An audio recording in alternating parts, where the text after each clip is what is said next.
You're listening to Switched On Australia, the podcast that tracks the opportunities and challenges of the renewable energy transition and electrifying everything, everywhere. Switched On is proudly brought to you by Boundless Earth. Boundless Earth uses philanthropy, investment and direct advocacy to help Australia become a global force in a decarbonised world.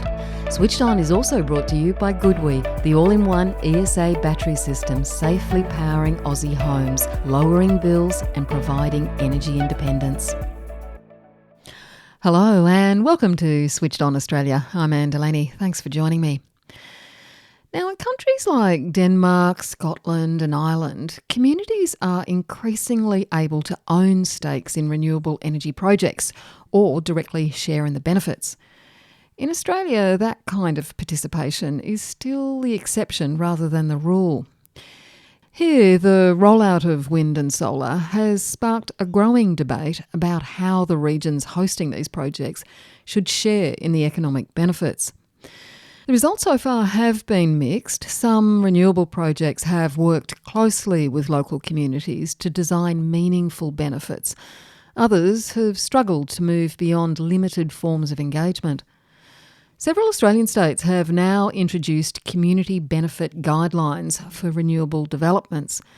These are frameworks intended to ensure local communities receive tangible value from the projects built in their region.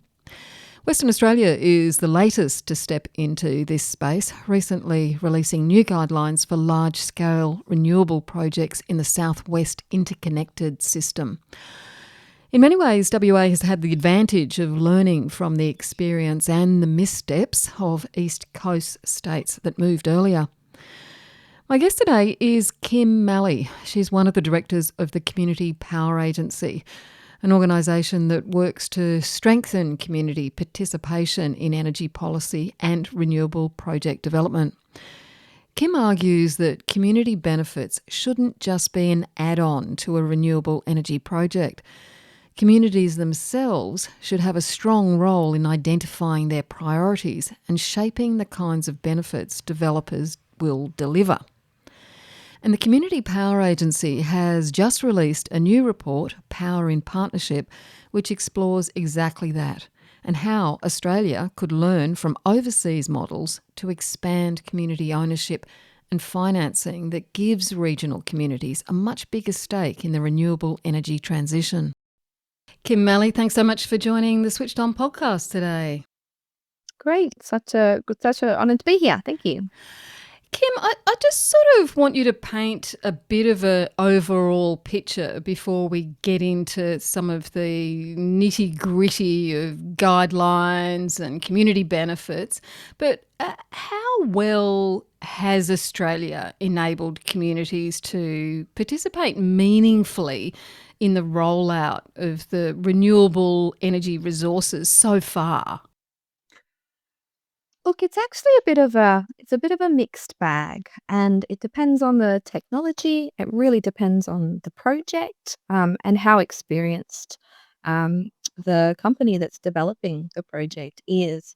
So we have wonderful examples in Australia, particularly from wind farms that have worked really closely with communities to design projects that fit in the landscape appropriately and are a really good neighbour, basically. They function with the community and serve them with excellent benefits that have been designed with those communities. So in that case, we do have some really excellent leading examples, and that's been built over the last 15 years of the wind industry, and more so, we're starting to see excellent examples coming from projects that do solar and batteries as well. It's not all good news, though, is it? And, there have been some examples in the past where, communities really have felt being like they've been rode roughshod over. So tell me, why are clear guidelines around, how it's going to impact the community and around community benefits, why are they becoming so important? Because there is quite a bit of focus on them now, isn't there? Yeah, there's a huge focus in different states trying to get the guidelines right to shape industry practice. And it's because it isn't all roses in the renewable energy industry for regional communities, not by a long shot. Um, and I suppose in the past, you might have had one region hosting one large scale solar farm or one wind farm, and without competition, and in regional areas, maybe with less, less media spotlight in the past on the topic, communities have been, taken advantage of or not, not really seen as a clear partner in the development process. Mm.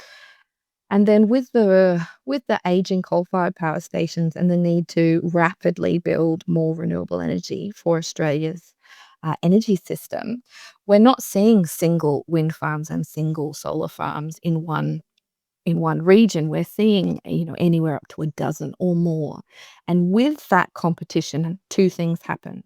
So, firstly, there's quite a lot of we call them cumulative impacts. So multiple lots of engagement, multiple lots of needing to bring wind turbines and solar panels deliveries through in a region, needing to house workers.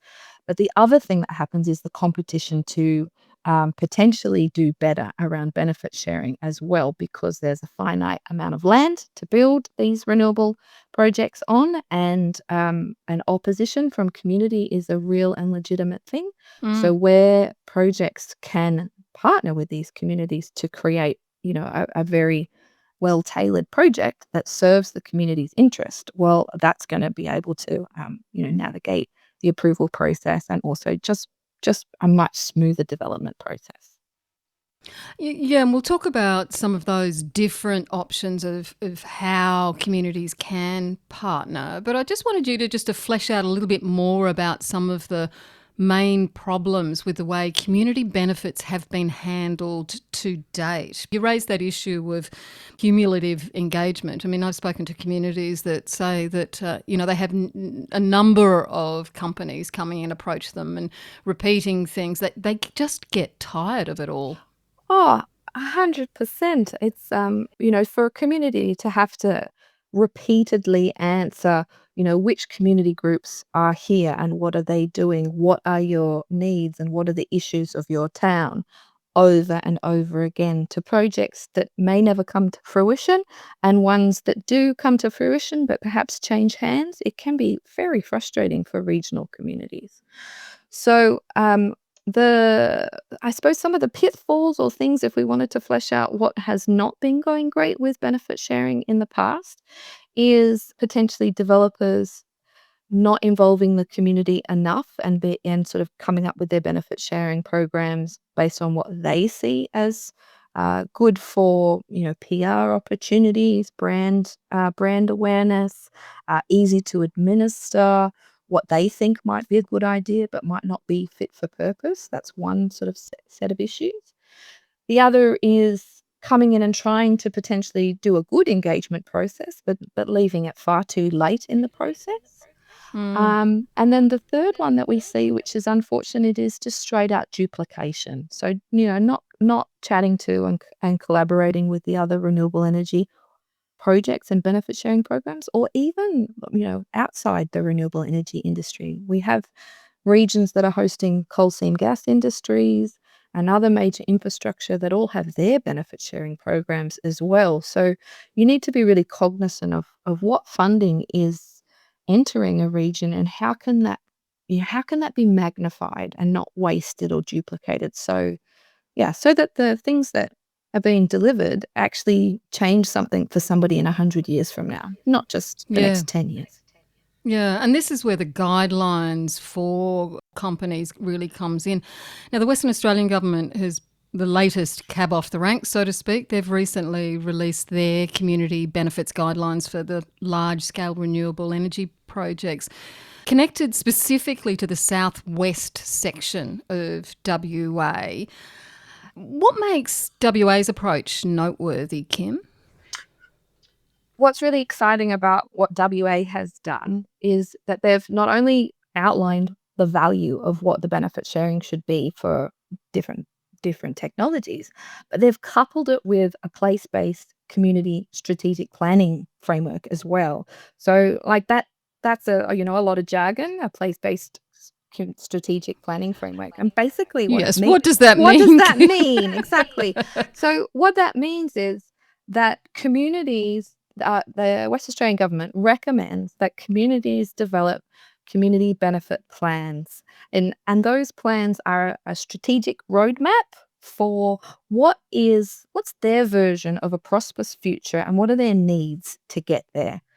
What's exciting about centering that inside a benefit sharing guidelines from a state government is that it actually totally flips the engagement exchange, right? Mm. From multiple developers asking the community, what's your needs and wants, to the community sitting down, doing the work, deciding what their needs and wants are, and then having that on the table to tell all of the other developers.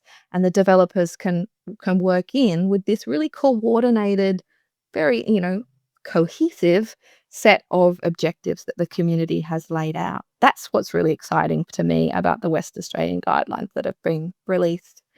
And I think it's actually it's an example of where West Australia, is a slightly later on their renewable energy rollout, and they're definitely taking the late mover advantage on the eastern states and leapfrogging some of these social policies that I think is going to put them in very good stead to speed up their rollout.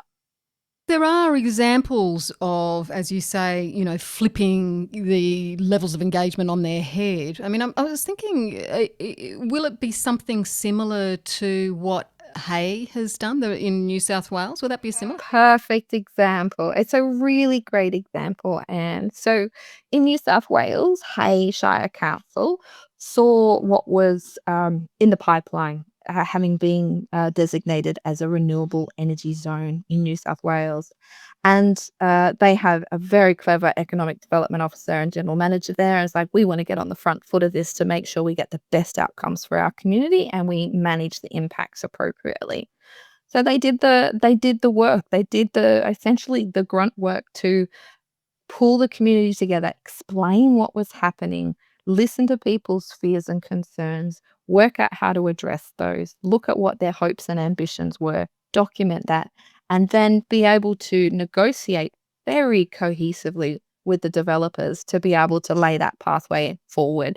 And in that situation, and actually we see this a lot, and is that when you sit down and do great community engagement around a benefit sharing framework, you actually open the conversation to go, well, beyond that, what are we going to do about worker accommodation? And what about staging of development so that we can have a pipeline for training our young apprentices?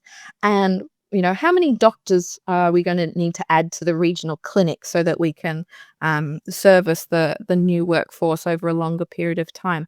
There's all these really exciting conversations that start happening when you build the relationship for designing a great benefit sharing program. A lot of that does involve knowledge, though, doesn't it? And, I think I spoke to Alison McLean from the Hayshire Council about how they approached it. And I think that what that kind of says is that the community has to be on top of these things. How will WA's approach do that? How will that keep the community abreast of all the things that they need to talk about, all the things that they need to tick off before they get what they want from the renewable companies? It's definitely a moment where regional Australians are having to get up to speed with quite a complex, change process that's happening in their region. And Ali is spot on. And actually, they partnered with RE Alliance to be able to, bring in some of that expertise into the Hay Shire to be able to coach and bring the most leading practice knowledge to their shire. But then from that, the people that participate in that training or capacity building, they become informed and able to even better articulate what their their concerns and their hopes are, because they have a deeper understanding of the development process. So, for example, what the West Australian government has proposed in their guidelines is they haven't just come out with just a document saying, here you go, industry, this is how we expect you to behave in Western Australia. That's one part of it. But coupling in these community benefit plans, they've also committed to delivering pilots in two regions, which will cover 4 local government areas in the target area. And those pilots will be an opportunity to be able to build the skills and understanding of West Australians of what does leading practice, strategic planning look like for the people that live in this area. And so from there, they're going to have a really great blueprint for being able to do it in other areas too. Mm. You might start the conversation with, let's sit down and create a community benefit plan. But to have that conversation, regional people need to have access to 101 energy development Yeah. knowledge as well. And so it has to go hand in hand. So there'll be funding for those pilots? The West Australian government is funding the pilots for those 2 areas. I was reading that in their on their website just this week when the guidelines got announced. So I think that's a really exciting commitment to, the West Australian government has kind of seen what's worked and what hasn't worked over East, and they're like, okay, if we want to get ahead of this, we need to really commit to making sure that communities are at the center of the decision making and really involved. So I'm really excited to see how West Australia goes with this. I think it will create a precedent that the eastern states can look to. One of the concrete elements in the WA guidelines is what they're calling, I think, an indicative contribution range for Yes. community benefits. This is a suggested range of dollars that the companies should be paying community. How important is it to have benchmarks like that? Well, it's so important, and to have a figure and $1 per megawatt capacity for wind and solar, and per megawatt hour for batteries. It's really a fundamental way of comparing apples with apples in benefit sharing budgets across Yes. different projects. It's the best one we've got. It's not perfect. There will be critics that say other methods should be used, but I'm a huge advocate for using the dollar per megawatt methodology, because it keeps with the times as developments become more efficient and bigger, and wind turbines get taller and panels get more efficient on solar farms. They become more profitable, and a community has the right, when their natural resources of sun, wind, and water are being monetized for profit. A community that hosts that infrastructure and cares for that country deserves a slice of that profit. And so the dollars per megawatt methodology is the one that sort of keeps with the times, even though you might publish a guideline one year, and we know how quickly technology changes. It has a longevity. And I think that those rates in a guideline such as West Australia, they do really well to set a floor Yeah. in the negotiation. So if you do have less than leading practice, let's say, Anne, by operators out there, a council or a community member or a landowner, when they're talking to a developer who's prospecting, if they're looking at suggesting a rate that's lower or in a different metric, then suddenly these regional stakeholders will say, well, hang on, that's below the recommended threshold from the West Australian government. So you need to at least get to there, and let's talk about how you can move beyond it. The rates that have been published in West Australian are not, they're not overly ambitious. I think, they're middle of the range. And there are projects that are already far exceeding those rates. And I think that's great that they haven't put a cap on it in Western Australia, because we want to create just a floor. We don't want a cap, so that we can have a race to the top in improving practice. So, how much do the guidelines say should be that floor, should be that benchmark? So Western Australia has actually done a slightly different model where they have a diminishing scale for the contributions as the size of the wind farm goes up. So, and the smallest bracket from a 10 megawatt to a 50 megawatt wind farm, it's $1,500 per megawatt. The Hmm. next bracket is the 50 megawatt to 1,000 megawatt. And that's typically the scale of wind farms that we see. That's sitting at $1,000 per megawatt. And above that, it's $750 per megawatt. And so I suppose that just accounts for the scale of the projects and the quantum and efficiency that can be gained, as a project gets larger. Yes. Have you worked out how much that would bring a community if you take, say the Yes. typical Yeah. wind farm or solar farm? So if we were looking at a typical 200 megawatt, it's hard to say typical though now, Anne. I'm I just thinking know, like, I oh, know. it's I'm very hard. I'm making you work Okay. here, Kim. Yes. Okay. So let's say a 200 megawatt Yep. wind farm is they would be obviously get $200,000 per annum, and that's per annum. So it's not an amount to be sneezed at, and Especially over a 25-year project.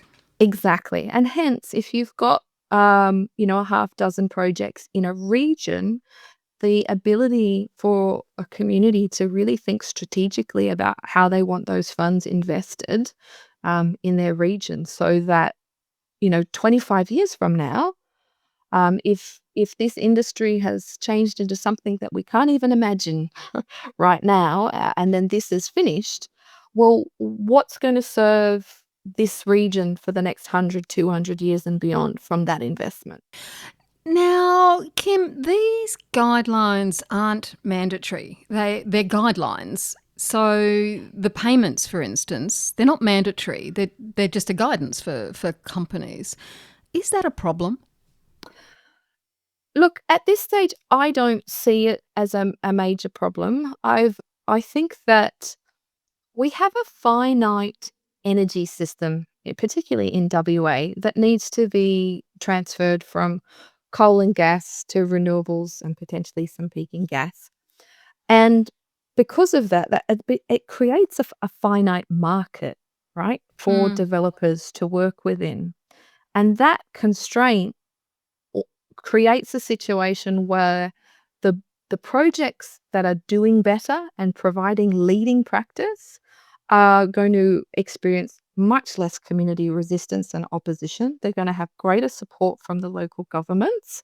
Um, and even if the planning authority is through a major projects pathway with state governments, if they're showing leading practice, those projects are going to rise to the top. Mm. Um, and so for me, I deal with industry, I suppose, that are really interested in doing leading practice. And so the mandatoriness, of a guideline is less of an issue than whether or not the guidelines recommends things that enable a community to get a great outcome or inadvertently sabotage the process for a community. How would it do that though? How would it sabotage? Well, sometimes different jurisdictions over east have tried to use their guidelines to, I suppose, regulate or guide things that don't necessarily sit within benefit sharing. So Right. this is something that the West Australian government actually did really well, I think, in their guideline, is that they haven't confused, conflated, or muddled up what is clearly money for a benefit sharing budget Mm. versus what should be a council contribution in the context of rates or infrastructure charges. What is what we would call impact mitigation, just as if you or I built a factory and needed to mitigate with different things for stormwater or vegetation plantings. That's the impact of that development. I mean, it's regardless of what kind of development. Funds spent on those things shouldn't end up in a benefit sharing tally. And so it's very clear that West Australian government has they've laid out what benefit sharing budgets should be used for and what they haven't. And other states, they haven't been that clear. Okay, we'll take a short break and be back in a minute to talk about some financing models that give regional communities a much deeper stake in the renewable energy transition. G'day, Alex Carey here. The Goodwee ESA all-in-one home storage solution is here, and it's a game changer. It's packed with market-leading features, full home backup and 6-level battery protection. With up to 48 kilowatt hours in a single stack, the ESA is a breeze to install with no gateway needed. The Goodwee ESA series is available now and priced to cover the 2026 drop in the rebate. Visit goodwee.com.au for more information. My guest today on Switched On Australia is Kim Mallee, one of the directors of the Community Power Agency, and we're talking regions, renewables and regeneration. Now, Kim, you sort of touched on this at the beginning, and that is that, what we need is real partnerships between communities and industry. And I know when I've been to regional conferences and farmers conferences, people talk about partnership.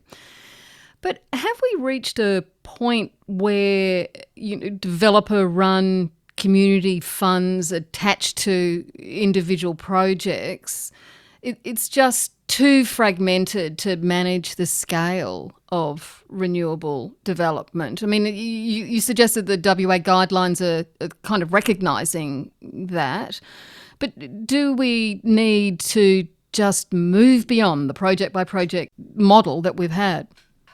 I think we do. I think we're in a whole new chapter for the renewable energy industry in Australia at the rate and the number of projects that are being developed in regional Australia. We 100% need to do a step change in our practices, and at its absolute centre has to be collaboration, and not just collaboration between projects, local government, community stakeholders. We actually need project-to-project collaboration to make sure we're getting this right.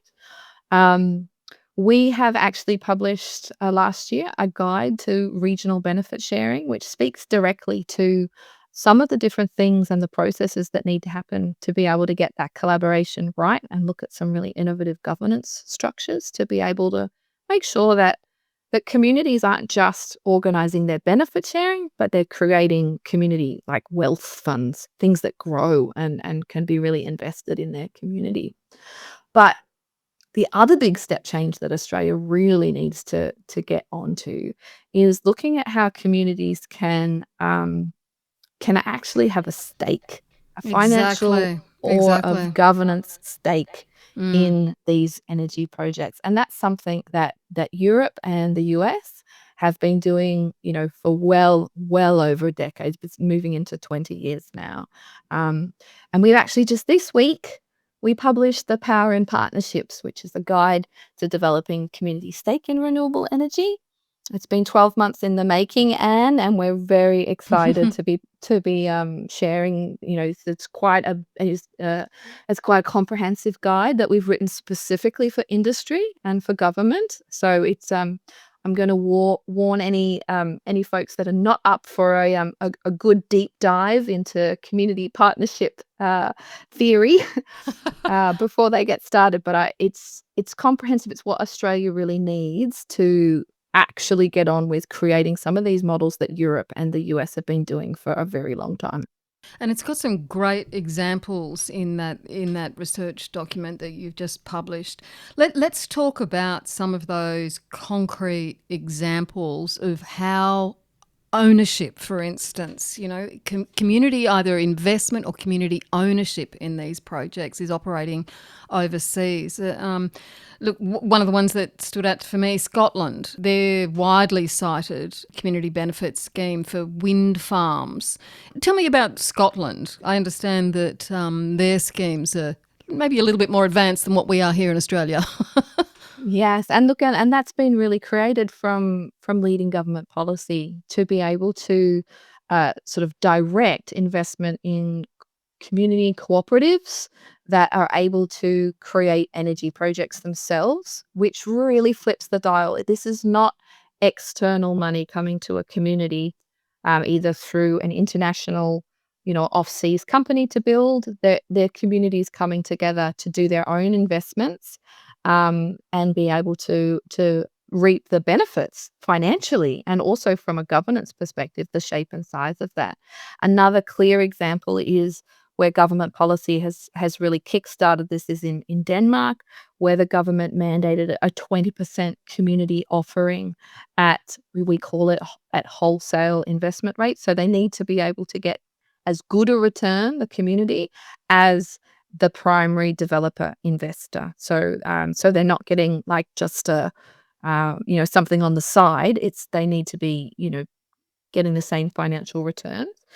So that's happening in Denmark, and it's been happening for, I think it's well over 15 years now. So each wind farm has to build into their financing, their capital model, an offering to the local community within a certain geographic distance of 20% at least of the capital can be offered. So people can, use the equivalent of what would be their self-managed super funds to be able to invest in that and be able to get the financial returns. And we have a few leading examples in Australia too, such as Sapphire Wind Farm and Canoa Bridge. And these projects are they're not new. We've had these examples in Australia for years now. But what we've been seeing in Community Power Agency is not a rapid uptake of these models, despite the science, the social science evidence showing that when communities have a stake in renewable energy projects, the projects are developed better and faster because, at the end of the day, local people are experts on that region. And so having those experts as a voice inside your development process means that you don't make so many mistakes, basically. Exactly. Why do you think that model of communities being investors in these projects, why don't we have more? Well, the countries that have a lot of this, to be honest, Anne, have government mandates to enable it. And so I suppose it's hard to do what you can't see. And once there is a guidance or a pressure from government to ensure that a certain percentage of investment needs to, be available to communities, or industry really starts to see the runs on the board of how this can, fast track project. I think it's part of the reason why we're publishing this very comprehensive guide this week, is because we want to have a detailed recipe roadmap for developers to be able to do this. And I don't want to I don't want to understate how it's not just a matter of doing a share offer to the community, and community partnerships it's not just about the money, it's about the relationship and being able to have the community, as part of the project, not just this bolt-on thing. Because regional Australia has, they've got a really great BS radar. Like then, Yeah, and so, like absolutely. anything that's not going to pass the pub test, it's not going to get up. So, developers that do well are based in they have staff in a region, they have relationships built over time, they start early, they're authentic and transparent, and that's what the evidence shows is for a quick and community cohesive project to be able to get up with partnerships. Here's a provocative statement, Kim. Okay. Should we be abandoning the bolt-on options, which, let's face it, community benefit options they've been bolted onto projects. Should we be abandoning that and process of guidelines, etc., which are only voluntary, and just get really serious about mandating more co-investment? Oh, that's a provocative statement. I actually wholeheartedly disagree. Okay. The reason is because we don't want to create a system of where only like a system of haves and haves not, where only people who can invest or participate through community partnerships are able to reap the financial benefits of a project. Yes. We want to make sure that our community benefits serve the entire community. And so that does mean everything from communities do need like our very traditional small grants and sponsorship, like um, the show and our rodeos. They don't happen without that small financial support. And by goodness, can regional people and regional volunteers magnify the impact from those small grant funds all the way through to a sophisticated partnership project for long-term scholarships for apprenticeships. We want to see legacy programs, and it really depends on what a community needs, because one community might, for example, their biggest issue might be a youth suicide. So Mm. having a wind developer fund a youth suicide prevention officer for a decade in the neighborhood center, for example, that's actually going to fundamentally change that town. Mm. And you don't get to know what these needs are unless you spend time in a community building those relationships. So, Yes. Here's a slightly less provocative statement. Is there a risk, though, that low or voluntary benchmarks and guidelines risk weakening the social licence that these projects need and potentially fuel the opposition to large renewable developments, which we know is an issue at the current time? If we don't get this partnership right, is another way, maybe less provocative way of saying that. I actually think the greater risk is not whether or not the floor's been set too low or whether or not it's mandatory or not. I think the greater risk is where we have guidelines that divorce a developer from being able to create long-term relationships with a community. If we dictate to a developer and say, you must put this amount of money, high or low, over here, and these other people or other agencies are going to decide how it is spent, you shortcut the community out of that equation. And we've seen direct examples of how that can create opposition in a community. I see that as a greater risk from state governments getting their guidelines wrong. And I think Yes. the West Australian government centering their recommendations around a community-led, place-based process really it really reduces the risk of that happening. Now, misinformation and disinformation about climate and energy is rife in Australia, as we've been hearing from the Senate inquiry on the issue. And I know that you will be totally on top of this. And we've got fossil fuel companies spending millions fueling some of that. How do you think shifting the way we deal with community engagement and community ownership and proper investment returns for community investment returns and real community benefits will help counter some of that misinformation? Will that go in some way in part to overcoming this increasingly growing problem? The best inoculation against mis and disinformation is having a well-informed community that knows how to access facts and has trusted relationships where they can go and seek information to genuine fears and genuine worries about potential impacts. So right at the beginning of the conversation, we talked about being able to do really good community engagement. And you can't create a great benefit sharing program without great community engagement. If you've invested the time in building the understanding within the community of the development process through your engagement, they are far more likely to be able to know where to go to get answers and to be able to spot mis and disinformation, because They have been in the process, shoulder to shoulder with their trusted locals all around them, and they've got lots of people to talk to fact check something that they see, hear, or read.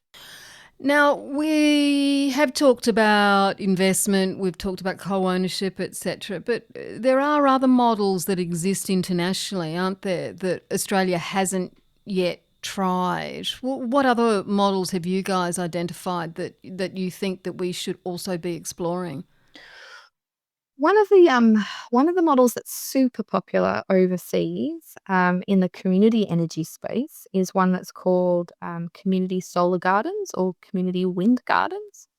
And this And is you've been involved in one of these, haven't you? I have. This is where my journey at Community Power Agency started 5 years ago. We developed in partnership with Pingala and Congo Energy the Haystacks Solar Garden down in Grong Grong in the Riverina of New South Wales, and that's a community solar farm. It's just a little baby one in the context of what we're talking about today. It's only 1.5 megawatts. And the process for a solar garden is basically people who are what we call locked out of owning solar. They might rent, live in an apartment, or have a shaded roof, but they want to have solar. They can purchase a solar garden plot, just like having a community garden plot when you don't have enough space in your backyard. This is a solar garden plot when you can't put the panels on your own roof. And that plot creates, the sun shines on it out in the Riverina where it's very sunny, and the benefits from that solar garden plot come onto your electricity bill. So this model of solar garden and wind gardens, it works in the same way, is very, very popular in the US and in Europe. And so now we have a proof of concept. We're really excited for other developers to be able to take up this model. And it doesn't need to be. What's really exciting, Anne, is solar gardens in the solar industry, they don't need to be the whole development. So they can be a community development, community owned fully and led and developed at, say, like a 5 megawatt scale, or they could just be a 5 megawatt corner of a 100 megawatt project. Yeah. So they can coexist alongside other co-investment models. So there's this is what we really wanted to showcase in the guide, the Powering Partnerships guide we published this year, is there is so many ways for communities to be, to have a stake in renewable energy that we are just not taking up at the rate that we need to in Australia. So yeah, we're really excited to sort of get that out there and see if we can kickstart some innovation. Yeah, no, Haystacks is a great project, and I do urge people to check that out, the Haystacks Solar Garden project. Kim, just a final question. How do you think that these changes that you're advocating for in terms of the way we deal with community and the way communities can be brought in as partners, how do you think this is going to change the way renewable energy gets built in Australia if we get it right? I think we're going to have far happier regional communities that feel like they have guided the development process in their regions and they can see tangible benefits. And they've also been able to shape and reduce what the impacts might have otherwise been. I think that the renewable energy rollout will be faster and communities will have far more cohesion if we can get community engagement and these partnerships really right, and not just motherhood statements, but actually do it well and create some relationships. Kim Mallee, thanks so much for joining the Switched On podcast today. Thanks so much, Anne. Pleasure to be here. And Kim Mallee is a director at the Community Power Agency, talking about how Australia could move beyond just community benefit funds towards models that give regional communities a much deeper stake in the renewable energy transition.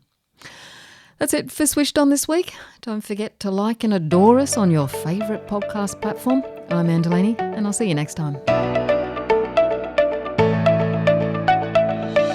Switched On Australia was proudly brought to you by GoodWe. GoodWe's all-in-one ESA home battery helps Australians store more of their own solar energy and rely less on the grid. With strong local support and technology already trusted in thousands of homes, Goodwe is making the switch to electrification simpler and more affordable. Goodwe is proud to work with Australian cricketer and Goodwe ambassador Alex Carey. Find out more at goodwe.com.au. Switched On Australia is also proudly brought to you by Boundless Earth. Boundless Earth uses philanthropy, investment and direct advocacy to help Australia become a global force in a decarbonised world.